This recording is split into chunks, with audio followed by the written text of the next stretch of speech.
as I pray about how to bless you here on these videos, occasionally I just really sense the Spirit reminding me this might be a good time to talk about that grief thing again. It's something I've encountered so much in my life, and I know so many of you are struggling with it if social media is any indication.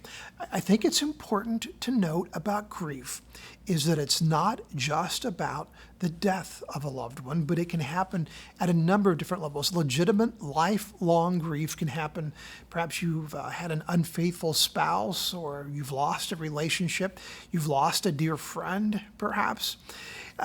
Grief is anything that represents where there once was love, but that person is now missing from our life, or that relationship, those needful things. So grief, legitimate grief, can happen in several different ways. It's also important to know that grief is a lifelong companion. It's a soul tattoo. It's like I like to say, it's a box that's always in the room where we live. For a while we live underneath it, but eventually we crawl out and we learn to live over it and around it. Now, occasionally we may stub our toe on it and hurt and maybe even cry, but it's always going to be there in the room.